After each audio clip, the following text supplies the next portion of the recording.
Okay, trying this again. Please sound off in the chat if you can hear me. I have just had a quite interesting experience setting all of this up here, so I want to make sure that all of my pieces are connected properly and everything. Those of you out there in the chat, please sound off in the chat and let me know that A, you can hear me, and B, that you can see me, because there is no guarantee that I did this right. Awesome. I see Daniel Popescu is saying that I got it right. Hallelujah. Cool. In that case, I'm going to get started. Thank you all for tuning in. This is the first installment of what I think is going to turn out to be a monthly live stream called Tech Tips. And the idea here is that I'm going to be sharing with you all some things that basically it's not just teaching y'all the tricks, but it is teaching y'all kind of the techniques behind them that I find essential to my own style. Um, and hopefully giving y'all a piece of my particular school of spinning, because I would like to get more people out there taking on some of these things. Some real quick bits of housekeeping. Number one, I want to thank the reason that this live stream is happening in the first place, which is UltraPoi.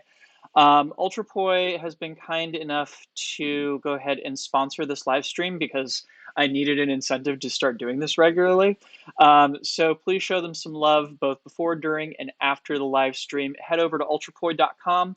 I will be using OrbPoi for all of the demonstration that I'm going to be doing today and everything, which they are my favorite LED contact poi right now, and I highly recommend them. Second bit of housekeeping. How this is going to work is that basically, I'm going to kind of break down some of my techniques around some specific things that I think are important to my style. I'm going to be doing that for what originally was going to be a half an hour and probably now is going to be more like 25 minutes. And then I'm going to finish out the hour by taking questions from you all in the little chat window and everything. This is the first time I'm doing it this way, so there are going to be some kinks to work out in all of this, but I appreciate y'all out there kind of working through this with me and everything. Thank you so much. Please leave your questions as I am teaching. I'm not going to be able to see them and answer them as I'm teaching, but I can go through them once I am done, and I will do my best to go through the queue. Also, I am pretty sure that this chat supports, that this live stream supports Super Chat. So if you want to support the channel, you can do it that way. There'll be a little button that looks like a dollar sign and everything where you can donate to help out my channel, and all of that comes straight to me. So thank you all in advance that want to help out in that particular way. And of course, the other way you can help out is by using my promo code, which is Drex Factor with a 0 instead of an O at UltraPoi, because that also helps out the channel.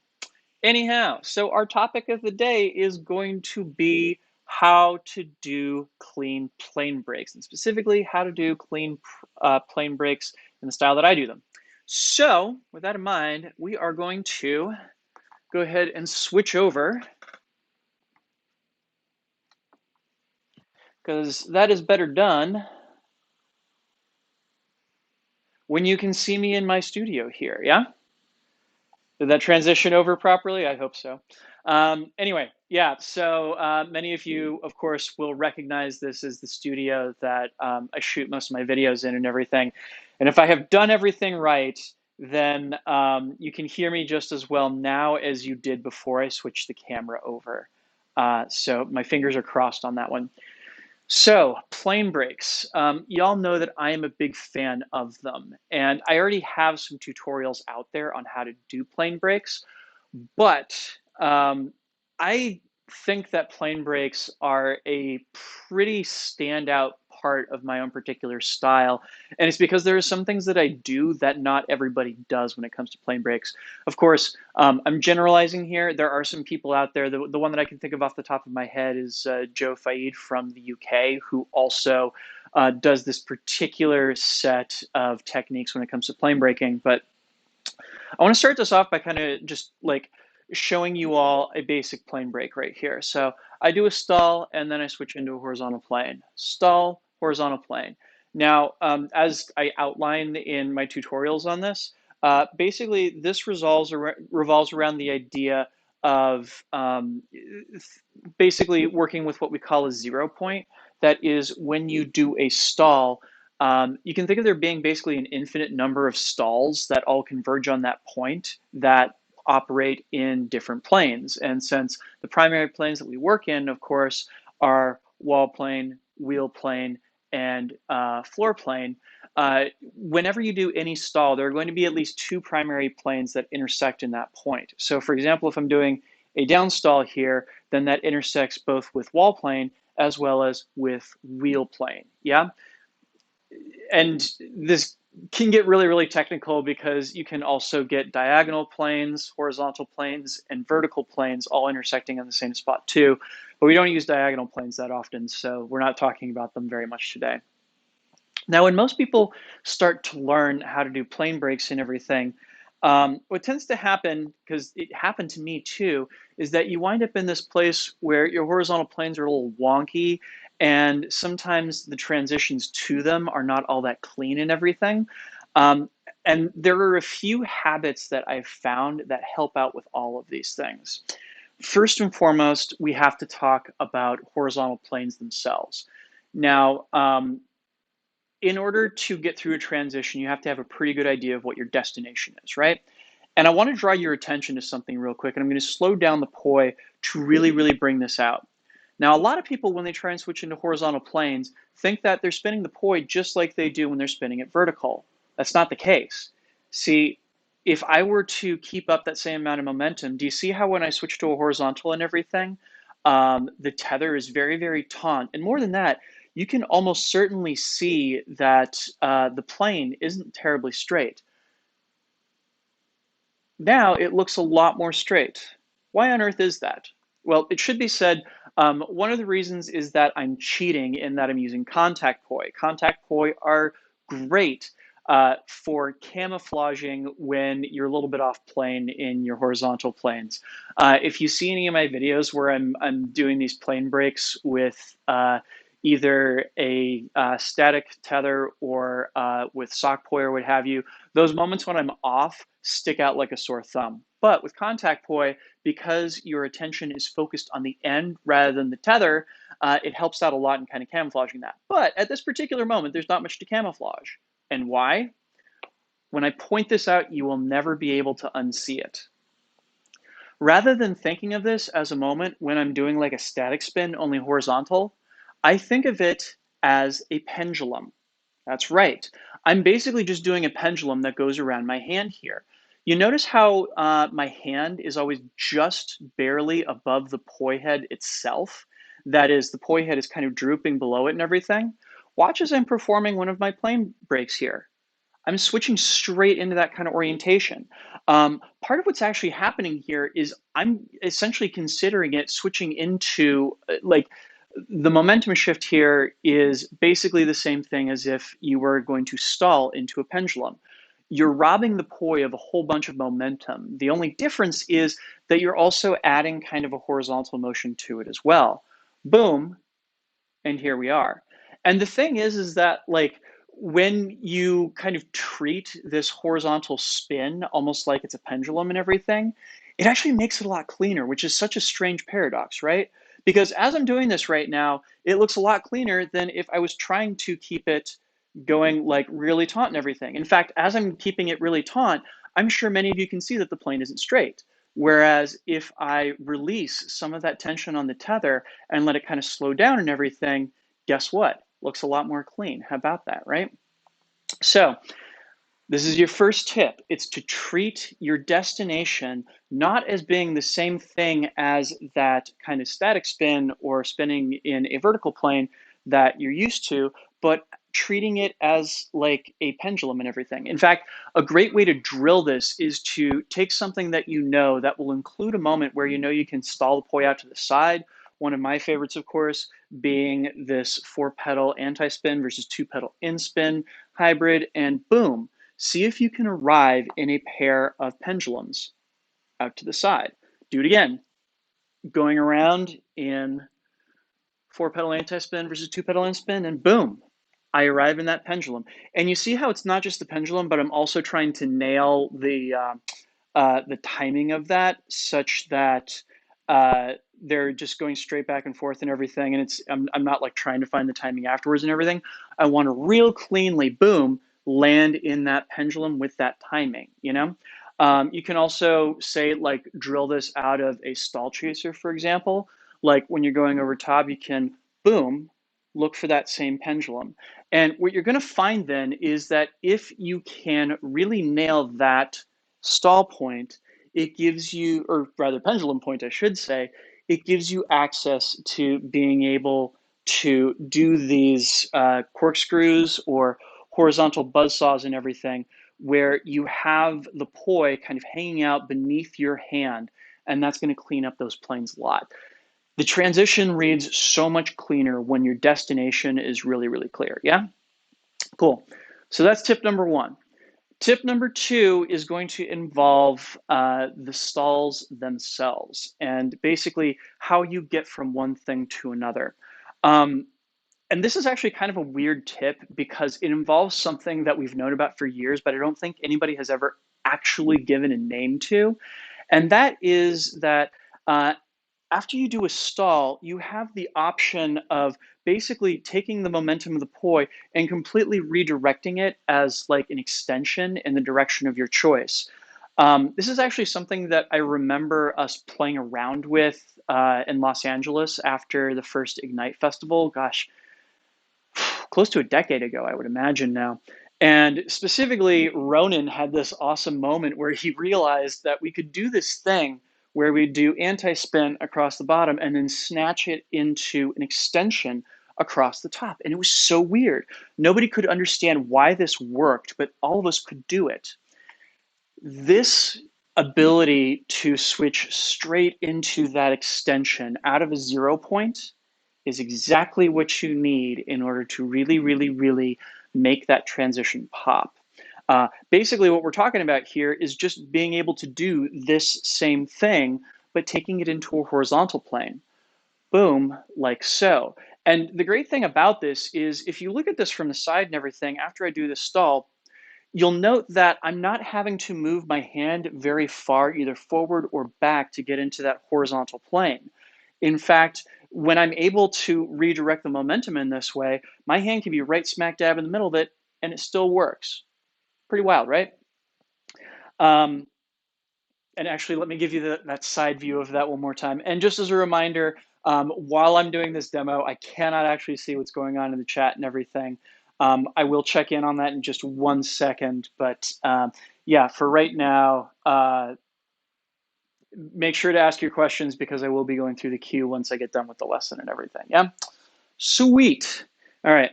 So again, looking at it from the side, I just redirect the momentum around where I want to. Boom. Just like that. And I'm not having to treat it like I would a stall that I have to pull my hand in the direction that I'm going to be taking the poi in. I'm just, boom, redirecting the momentum as I see fit.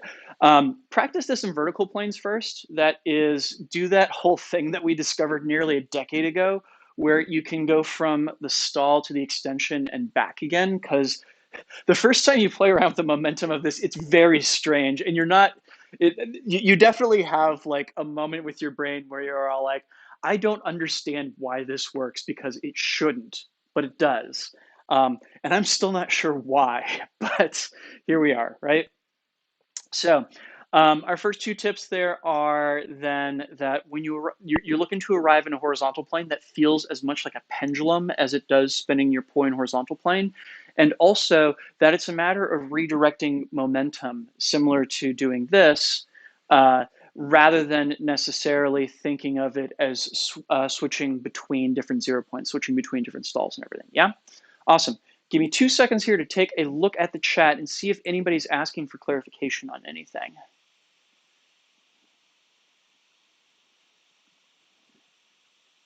And what do we got?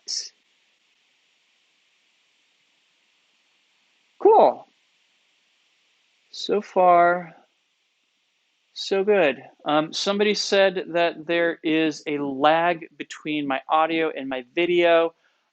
Thank you for letting me know that. Unfortunately, I can't really fix it right now. So we'll say that that's a thing that gets fixed for the next installment of this, shall we? Awesome. Thank you for the feedback on that. And, of course, if you have any questions or point of clarifications, please feel free to put them into the chat as well. Yeah? Okay, sweet. So, our last point here is it has to do with something that will sound like it has nothing whatsoever to do with horizontal planes, but I swear to you that it does. And that is negative space around your body. When I first learned how to do plane breaking, I would do it like this, where I was like leaned really, really, really far back as I was doing my plane breaking. Uh, the reason was that I hadn't trained my body how to do this thing where I could get my hand above my elbow consistently. So what I had to do instead was lean back to the point where having my hand in front of my elbow and leaning back approximated this same orientation. Yeah. What you're aiming for, especially if you're doing any kind of horizontal flower work and everything, is you want to make sure that your hand is no lower than about eye level. And if I could be real with you, you're really aiming to get your poi head at eye level. So your hand should be just about the top of your head, like so. Yeah. The reason for this being that it's going to make sure you've got enough clearance between your hand and your biceps that it doesn't wind up getting in the way as you're making that shift. Boom, like so. This is also one of those reasons why when we do, say, horizontal stacking and everything, it works so well to do a plane break here because it's already high enough that we can clear the elbow. 9 times out of 10, if you're not looking for this, then you'll wind up doing the same thing that I did, where you try and make the stall, and it's either your plane is really, really wonky, or you run into your biceps as you're going around and everything. So something like that, where it's like bouncing off your shoulder and everything. Um, so the thing you want to aim for here, and I mean, if you have to, in the meantime, like you can do the thing of leaning really, really far back so it feels natural. But really, the goal here is to be able to nail what I would call like, the scarecrow pose in order to make those plane breaks really pop and everything. Because otherwise, those horizontal planes are going to run out of gas very, very, very quickly. And this is also true if you're doing horizontal planes lower. Like, say, for example, one thing I like to do is switching into kind of horizontal buzz saws and everything, right? Now, first up, let's just take a moment to appreciate once again how we're in one of these places where the poi are essentially being treated like they're in pendulums and everything. In fact, if I take my lower hand out of it and everything, this becomes really, really obvious. In fact, one of the ways I kind of think of this is that I'm spinning the poi in cones, if that makes any kind of sense.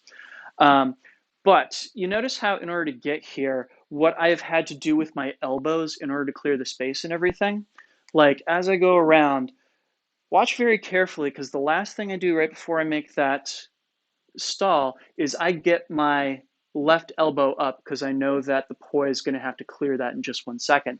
You're essentially taking that scarecrow pose and you are moving it around in 3 dimensions in order to be able to make sure that the poi are going to clear your body, right?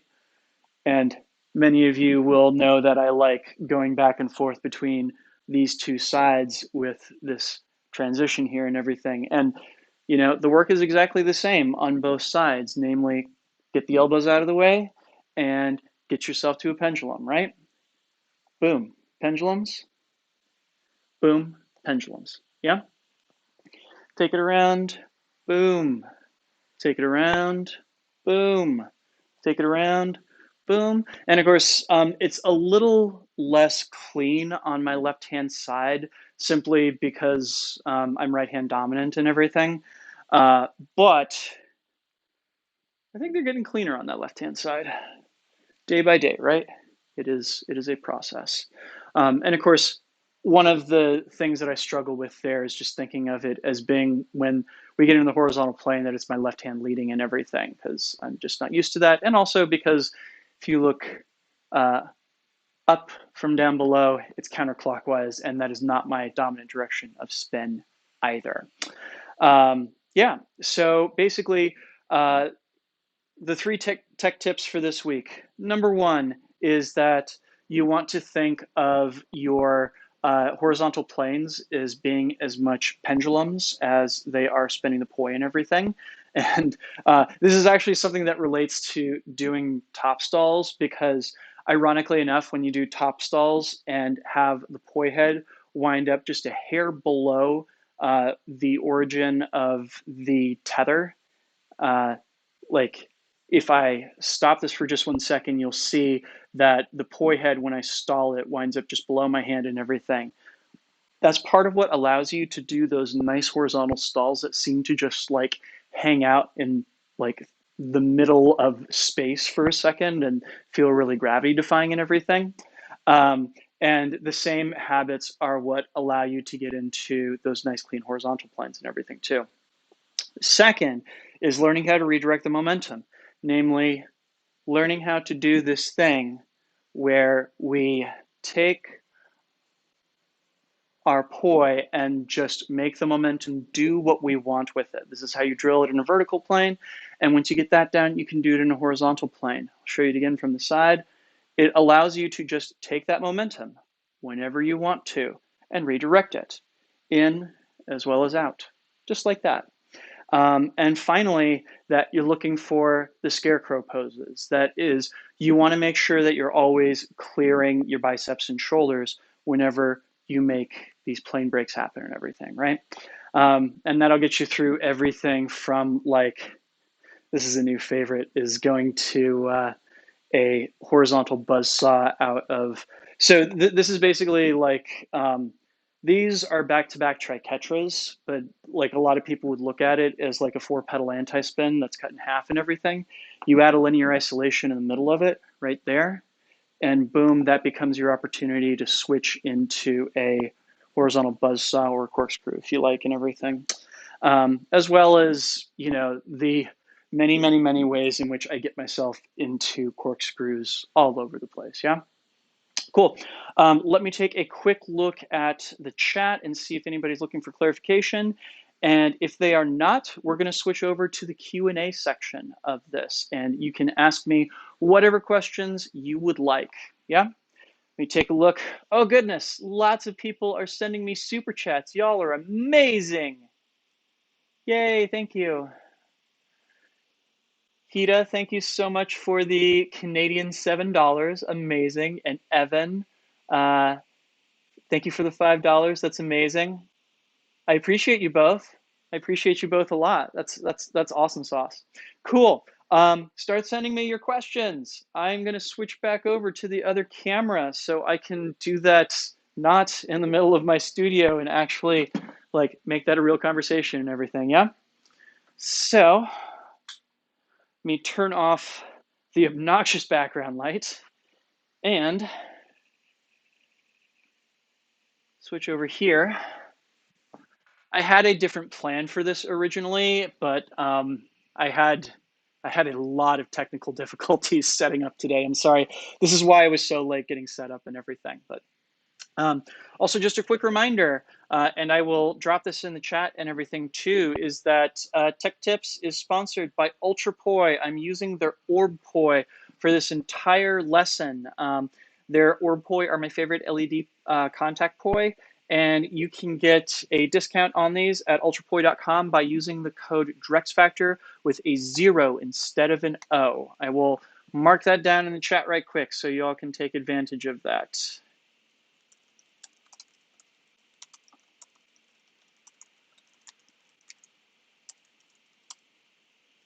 Send those questions in while I'm typing this out.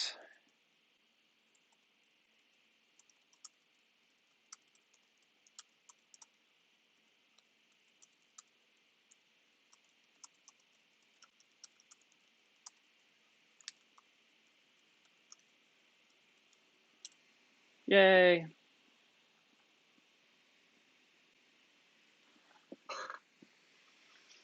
All right, I'm seeing one question from Nick Von Ashen. Everybody, send those questions in. Send those questions in.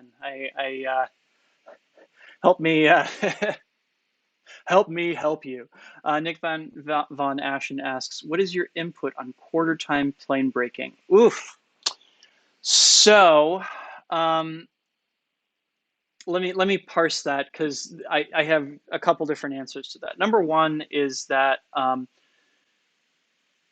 one of the interesting things that you can do with quarter time in terms of plane breaking and everything is you can have one hand that breaks plane before the other hand does. And depending upon what you're doing and the effect you're looking for, that can have some pretty cool implications. Um, One of the other things that's doable with doing plane breaking in quarter time is atomics, which I didn't talk about at all today, and is one of those things that now that I think about it, I haven't played with atomics in forever. Thank you for bringing this to mind. So atomics are when you're spinning the poi in two different planes, and actually, I'm going to switch back to the other camera right here to give you a demonstration of this, even though the lighting isn't going to be very good, but I hope you all will forgive me for that. So when you do quarter time, this of course being one of those patterns that everybody loves, you have the option of doing a plane breaking stall out of both of the moments that the poi are stalling and everything. So as I'm going back and forth like this, back and forth like this, back and forth like that, oof, let me shorten these up. Back and forth, back and forth, back and forth, back and forth. Boom! I can switch into having one poi in buzzsaw plane and the other poi in horizontal plane, and I can do like say an atomic weave if I want to, or just like hang out in an atomic buzzsaw and all that.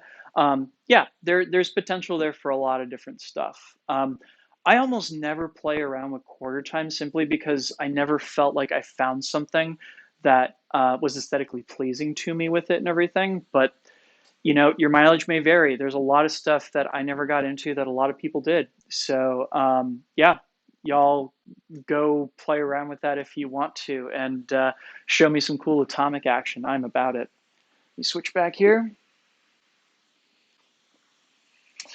All right. Oof, I'm all kinds of backlit. I really need to rethink this setup. I'm sorry, everybody. This was a rough draft of like how I was going to switch back and forth between these screens and everything. I,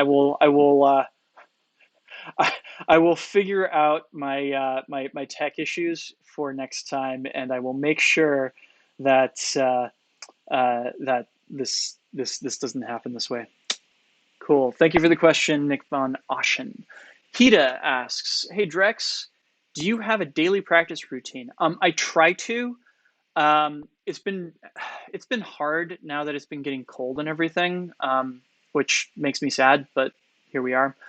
Um, so here is my daily practice routine, at least in theory.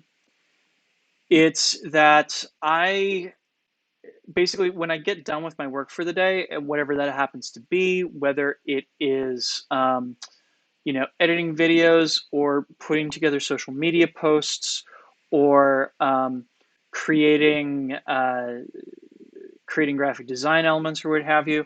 When I'm done with that, I will go outside and I will spin for no less than 1 hour.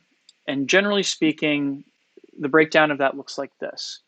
I actually did a video on this just recently now that I'm thinking about it. But so my practice routine starts off with me doing Tai Chi. I have been doing the 24 the 24 shape form of Yang Tai Chi now for many years, and that is my preferred warm up. I will then go into approximately like 15-20 minutes of working on specific tricks. So like recently, that's been a lot of gunslinger stuff. I have a specific goal for a gunslinger trick, and I keep discovering new things that I need to get down in order to make this trick happen. So I drill a lot of that. Um, and then I will have like maybe 10 minutes that I spend literally just playing around with the poi, like, just seeing what comes about of it. Sometimes I'll have an idea I want to explore. Sometimes I will have something that I really want to do with the poi that, like, it this is a really obnoxious thing that happens to me regularly, but when I'm about to go to sleep, I will suddenly have an image pop into my head of a trick that I want to do. And 9 times out of 10, I will get up and I will try doing the trick no matter how late at night it is and everything. And sometimes this turns out to be really frustrating. And what I've been trying to do is write it down in a notebook as like, I'm gonna do this during playtime tomorrow so that like I can actually get to bed. Sometimes it's worked and sometimes it hasn't. But basically, I will have about 10 minutes worth of playtime where I just experiment with different things and see what comes of it. The last like 15, 20 minutes of my practices then become focused on flow and dance.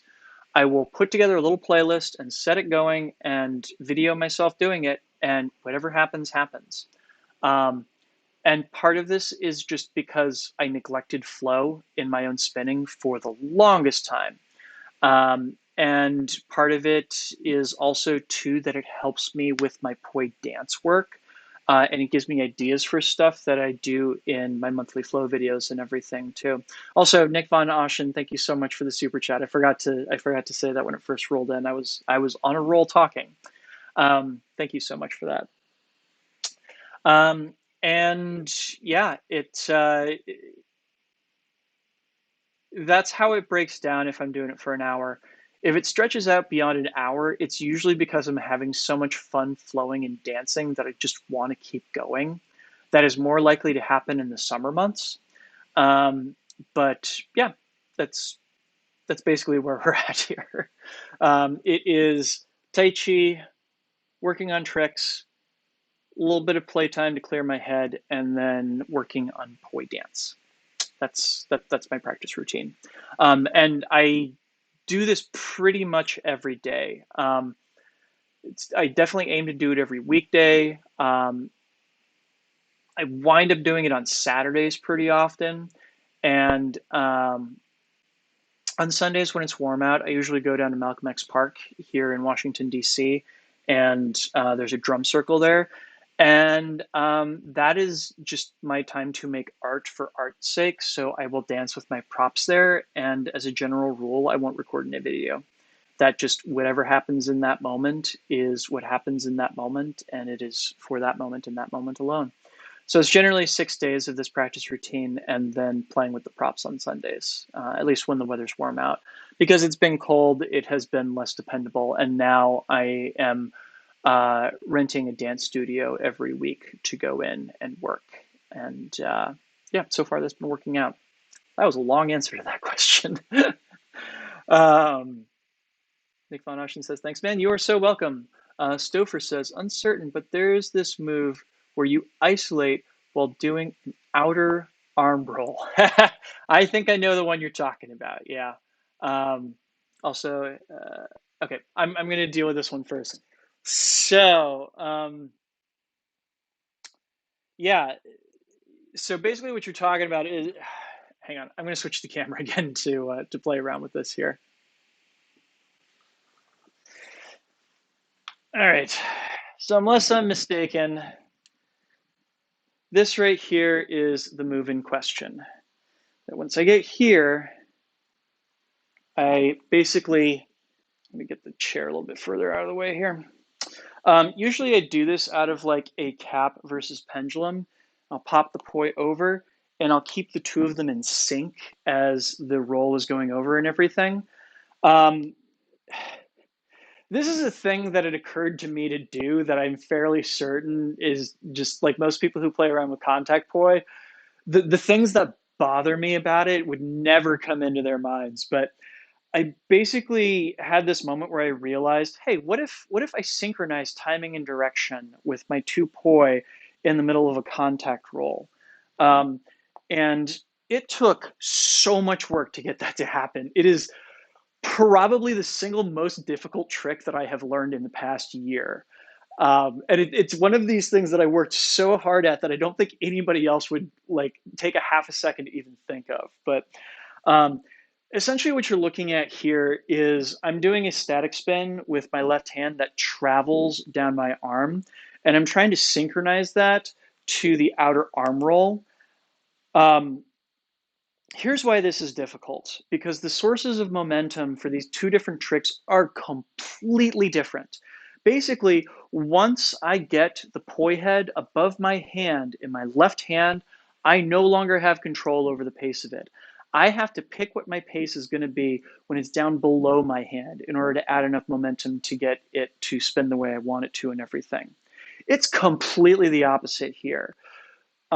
Basically, I can increase, oh, excuse me, I can increase the momentum on this by moving my hand below the poi as it's rolling and everything. Um, and it makes synchronizing these two things just an absolute bear. Um, the way I try to do that is, if you'll notice, they're not at sync at all before they start going over. That this only starts at like the horizontal point and everything, simply because I don't know how I would do it otherwise. Of course, now that I'm saying that, I'll try and find a way. Um, in order to prep for that, I am trying to get the pendulum that I'm doing with my left hand as far over as I possibly can. So even though I can't really keep them in sync across the bottom and everything, I'm trying to at least have them come from the same origin and everything. And then when I kick up and over, I'm actually doing a visual check with my static spin poi, and I'm kind of dragging it over to see what I can do to increase the amount of momentum on it. And truth be told, this is one that sometimes it works and sometimes it doesn't. I'm working on getting it more consistent. But basically, and of course, the other problem with this is that I have to be very, very careful of the clearance of the two poi. So basically, I have to be changing the orientation so that my left hand winds up on top of my right hand by the end of this, but doing that in such a way that it doesn't tangle with the plane of the right hand poi, which, again, these are the challenges we work with, right? So, boom. And see, I missed it there because I didn't have enough momentum on the left hand poi for it to catch up there. Um, it's a work in progress, but if this is what you're talking about, then I agree. I think it looks, there we go. That was a much better one. I think it looks really cool personally, and it's something I'm still working on perfecting, not the least of which coming up with what happens when you get out of it. Currently, I am favoring taking that into a archer weave fountain, simply because I love that trick anyway. Um, but yeah, it's hard. It's really hard. I hate saying it's hard because I feel like that discourages people, but at the same time, it's really hard. There's a reason that like I don't see other people doing this, because it's such a large amount of work for what really is a very, very low reward level. And it's literally only just because I have this like almost OCD thing with timing and direction, that regardless of the type of tricks that I'm working in, I want timing and direction to work, even with contact poi. So I'm trying to keep it in split time, same direction the entire way around. God help me. All right, great question. Let me switch back over here. Hope y'all enjoyed that demonstration. Oh, Sonic Hill, thank you so much for the, looks like £7. Cool. And I will go ahead and bump up your question in the queue because I appreciate the super chat there. Thank you so much, Sonic Hill. Asking, how do you select music for your flow videos? I'm in the process of making a flow video, but am struggling to find music to go with the choreography.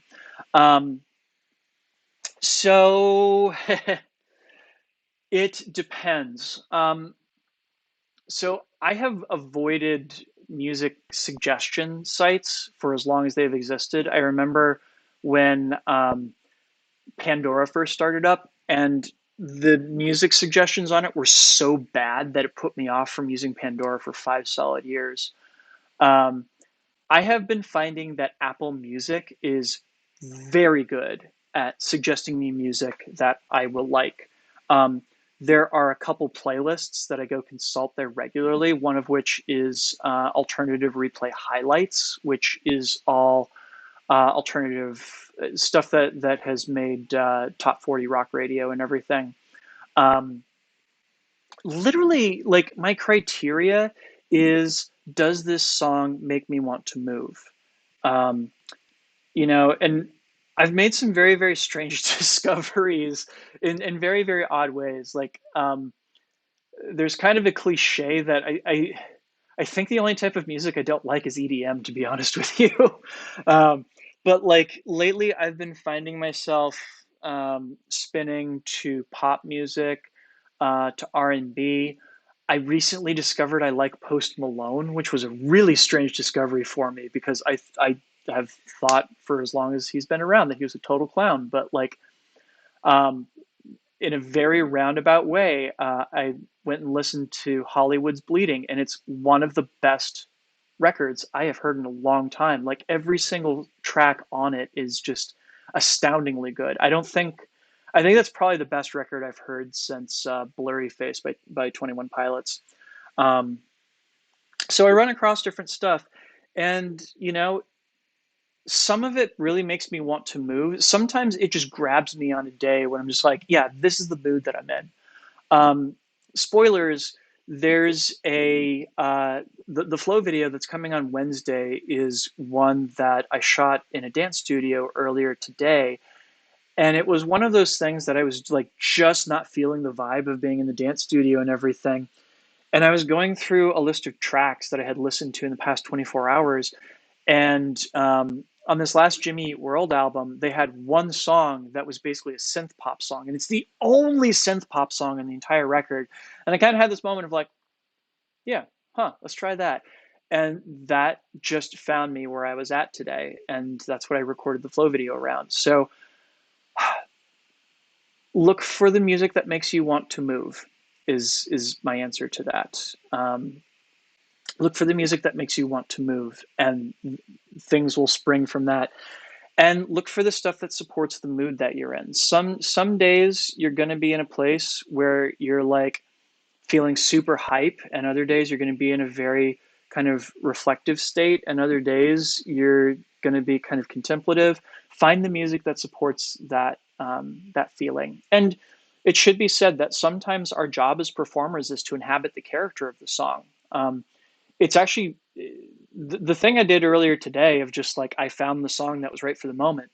That never happens with my flow videos. Always, always, always with my flow videos, I spend probably a week thinking about what song is going to be the backing track on it. Not only in terms of like, what's the vibe that I want the audience to feel, but also like, how does this allow me to explore different spaces? How does this allow me to explore different moods and everything? Like, you know, the flow that I did to Robin dancing on my own last spring is certainly not the same flow that I did to Sunny Day Real Estate. Like they're a post-hardcore punk band that I love from the mid 90s, which nowadays we classify them as emo. Like emo wasn't a thing really when they came around, and they've kind of retroactively been dubbed that. But like it's really fast and really just like emotionally brutal punk music. And the flow that I did to that necessarily feels very different than the flow that I do to Robin's Dancing on My Own. And I love both tracks. But like part of my work there was embodying what was in the track and figuring out how to flow to that. Um, so I have no idea if that answered your question or not, but thank you for asking it. And also thank you for the super chat. All right, I'm jumping back to Evan Thibodeau here. When taking into consideration the box that Nick Woolsey teaches for stalling, how would you suggest drilling 3D tech using that concept? So the first thing I will say about that is that I think of the box in a very different way than how Nick thinks of the box.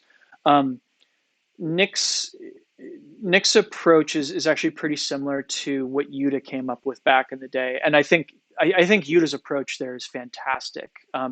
It got me through a lot of my early work with stalls and everything. At the same time, what I don't like about it is that it basically only works for in-spin stalls. And in thinking about my own approach to kind of drilling stalls, I wanted to come at it in such a way that it would also work for anti-spin stalls as well. So um, the short answer to this is that I don't think of the box when it comes to 3D tech anymore. And part of the reason for this is that thing that I was talking about, where there's that momentum change where you can just snatch the momentum and send it a different direction and everything. So in my head, it's no longer really a stall per se. It has a different character to it. And most of my plane breaks are that at this point. Um, if you look really, really closely at how I'm doing my plane breaks, almost all of them involve using that momentum snatch. Um, and I apologize because I know that that's not terribly helpful. But if you're trying to get from the box to that, what I would suggest is thinking of boxes that intersect. Like you're basically trying to build, if you're working with in-spin stalls, it's a cube. And if you're working with anti-spin stalls, it is a, I'm going to say it is an octahedron. I think it's an octahedron. Um, and yeah, it's an octahedron. Way back in the day, Charlie actually used to have this fantastic drill for getting through uh, like 3D spinning and changing plane and everything, an octahedral pattern and everything. I should actually dig that up now that I'm thinking about it, because like it was a thing for us for a while to come up with what's called a Hamiltonian path through it. That is figuring out how to go vertex by vertex through it in such a way that you're never repeating a vertex and you're making a plane change every time. And there is actually a way to do it. It's one of those drills that doesn't actually look very pretty, unfortunately, but like the skill of getting there is pretty rad. So um, when you talk about anti-spin stalls, you're basically thinking less in a in a square and in a diamond anyway. So extrapolate that to an octahedron if you can. And I'm seeing a follow-up of from box to cube is my current struggle. Yeah, I totally feel that. So the key here, like first up, I would strongly suggest not thinking of horizontal stalls as being the same thing as stalls in a vertical plane. Um, if you do that, you're going to wind up with the wonky planes that I was showing off at the beginning of this live stream. You're going to wind up in a place where you're trying too hard to keep the poi spinning in a horizontal plane. Um, what I would recommend instead is applying the knowledge of in-spin stalls to in-spin flowers. That is, take all of those points where the poi is pointing inward off of the petals and everything, and use those as your moments to switch into horizontal planes and back to the vertical planes as well. Like, oh, I apologize. Sorry. I went running this morning and I spent an hour in the dance studio. So right about now, my body is just like, what have you been doing with yourself, kid? Sorry about that. Y'all are fascinating. Trust me on that one. Um, yeah, so go from the box to in-spin flowers. Once you get to in-spin flowers, once you're able to turn all of the petals in your in-spin flowers into stalls, that's how you make the transition. It's like you know how when you travel abroad, um, how the United States has like different voltage and different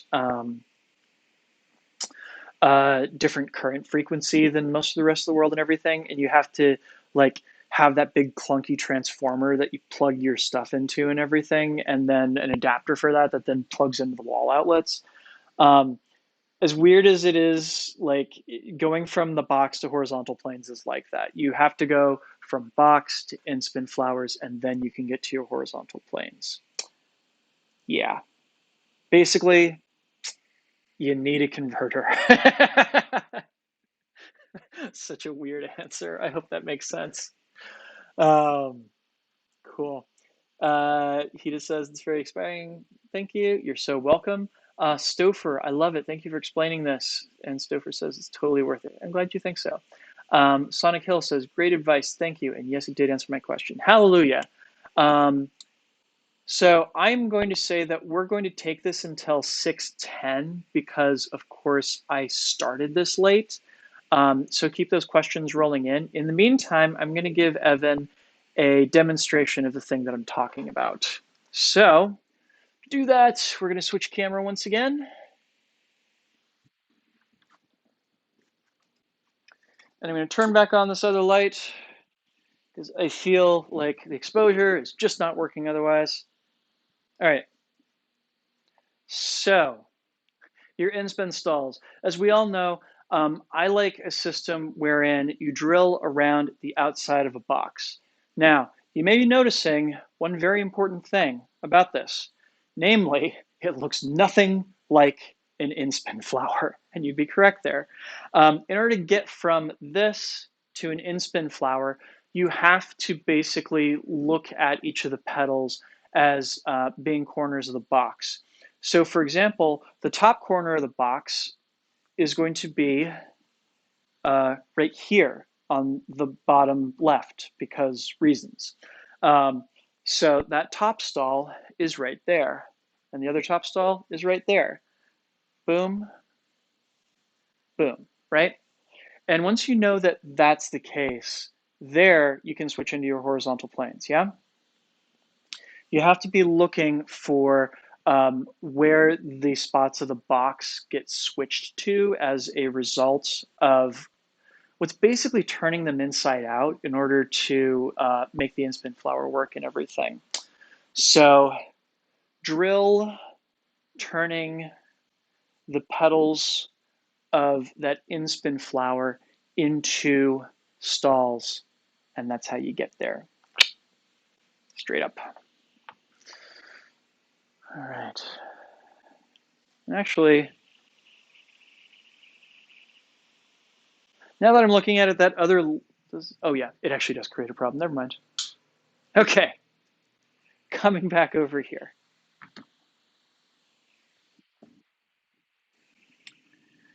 All right, let's see what people have been saying while I did that. Um, so there's one question in here that I want to grab right quick because it is actually really important. Philip is asking, is it true that you don't support BLM? No, it is not true at all. I 100% support Black Lives Matter. Um, I live in a city where police brutality against Black people is a big problem. Um, and, you know, living in Washington, D.C., it's been made very painfully clear um, just how much the last presidential administration uh, basically traded on white fragility and white anxiety and everything in order to kind of like just weaponize these kind of smoldering embers of white supremacy into something that has now become a militarized movement that I think it's going to be really, really difficult to get to pause and everything. So I am 110% in support of Black Lives Matter. Thank you for asking and giving me the opportunity to clarify on that. Um, so for this, I've been doing some videos this month where I've been talking about like Black History Month and everything, and I worry that sometimes that like I talk about it a little bit too much. So I wonder if I don't talk about it enough, if that question is out there. So maybe I will try to talk more, especially being as how right now, if you're on Facebook, there are a lot of Facebook groups right now where a lot of people that are not interested in having that conversation are kind of coming out of the woodwork. And they need those of us out there that are white allies to jump in and tell them why the work is necessary. And, hopefully push us all in a direction that is going to be more supportive of flow artists of all races and colors. Yeah. Okay. Diving into the rest of these here. Nick Von Ashen, can you touch on the forward 0 point on the Z-plane, or the plane that exists in between your arms on wheel plane? Oh, buzzsaw plane, gotcha. Like it being a point of plane changing. Oh goodness! So you're asking me to show you how to do the G right now? Okay, yeah, we can do that. Also to answer your question right quick here, Carl. It's going to be 6:10 Eastern Standard Time. I am not doing this for another 3 hours. We've got 5 minutes left here. Philip says, glad to hear that. Yeah, absolutely. And it should be said this weekend, there is an event that's being put on by Flow Therapy for the Culture, a live stream. I think it's a live stream event where they're going to be sharing a lot of videos from BIPOC performers. And if you don't know what the term BIPOC means, BIPOC, go look it up because it's important nowadays. Yeah, cool. All right, let me show you the G right quick.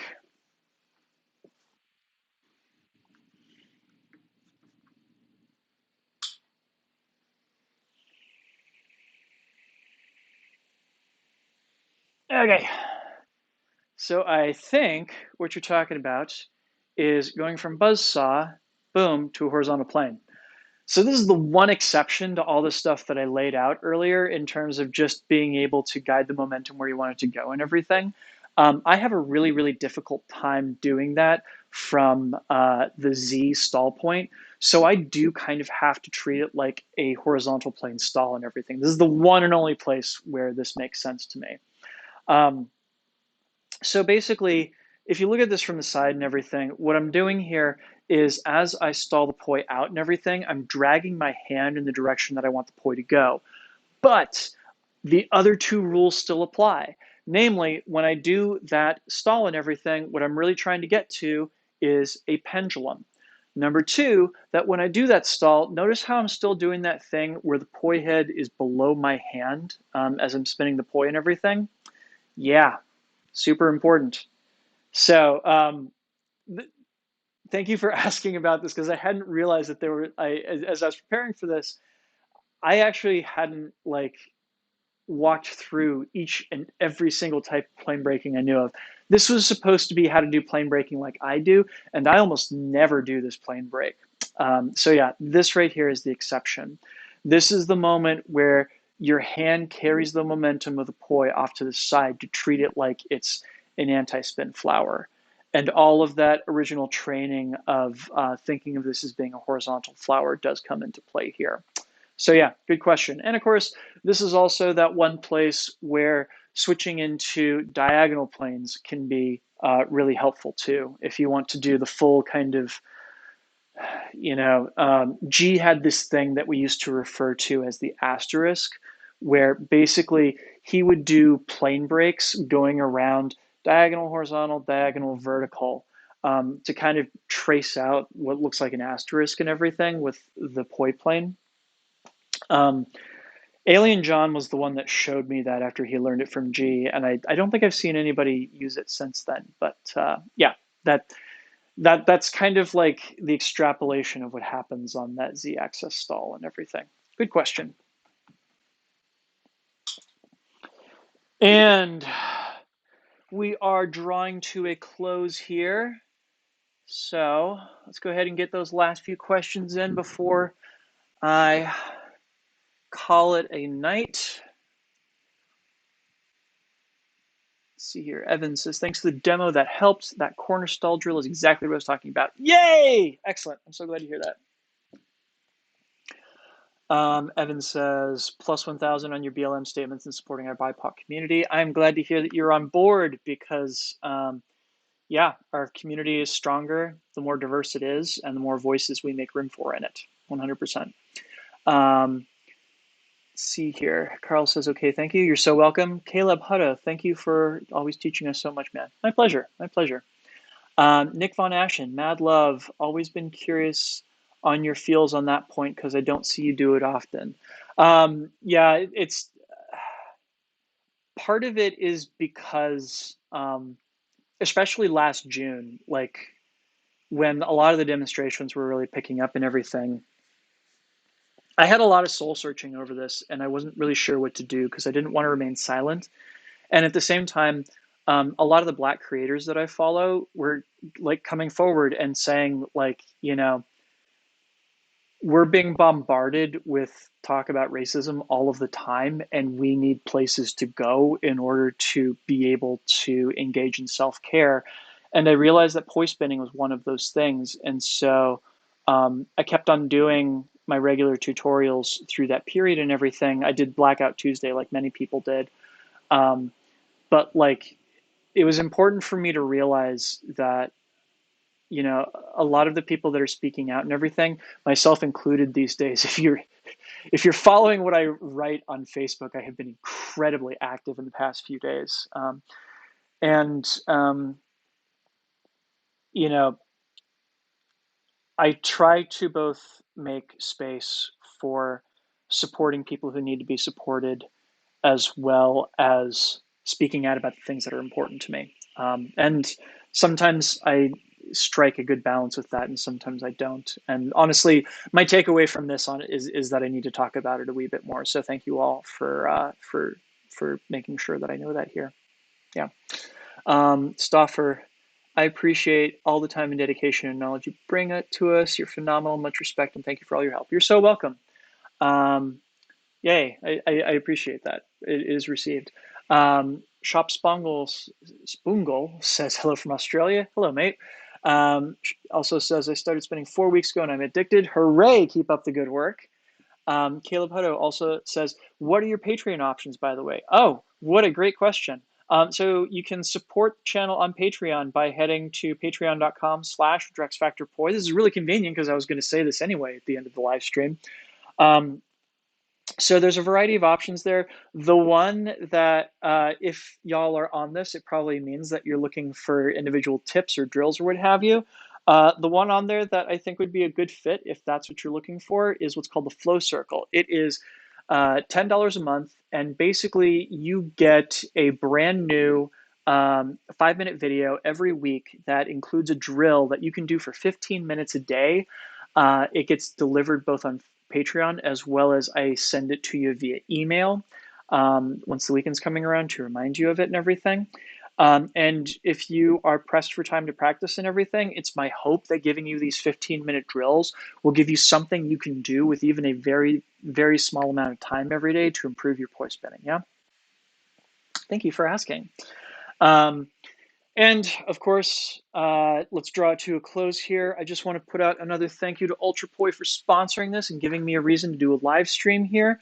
You can grab a set of their orb poi, or like any other set of poi that they sell for that matter, over at ultrapoi.com. Please use the promo code DrexFactor with a 0 instead of an O at checkout to let them know that I sent you. And it also helps out the channel. So literally everybody wins. You get a discount for using that code. And it's turned out to be a really, really great arrangement between UltraPoi and I. And it's one of the reasons that they're supporting me doing this and everything, you know? Awesome. Well, I'm going to call it an evening then, my friends. Thank you all so much for tuning in. And I'm going to be trying to make this a monthly feature, so be on the lookout for the next one coming in March. It'll probably be the second Friday once again. But yeah, thank you all for your wonderful questions. Thanks to everybody who supported the channel with Super Chat. And thank you to UltraPoi for sponsoring this live stream. And I promise that next month I will both A, start on time, and B, my shooting setup will be a little bit less cobbled together. Yeah? Awesome. Have yourselves a great evening. Please take care of each other. Um, and if it being Black History Month here in the United States and everything, do something to either be present for and listen to our BIPOC friends, or do something to go out and educate yourself. Actually, my plans for this evening after I get off this live stream, um, I think it's called Judas and the Black Messiah, the one with Daniel Kaluuya and oh, I can't remember his name now. He's so good. He was in goodness, he was in Sorry to Bother You and uh, Knives Out, and he's been in a lot of movies lately. He's really, really awesome, and he's in that movie as well. And those are my plans for the evening. So if you're looking for something to watch, it's on HBO Max, and I'm looking forward to it. Yeah, awesome. Have a good night, everybody, and wear a mask. Take care of each other, and take care of yourselves. Thank you all for joining me, and I will see you soon. Peace.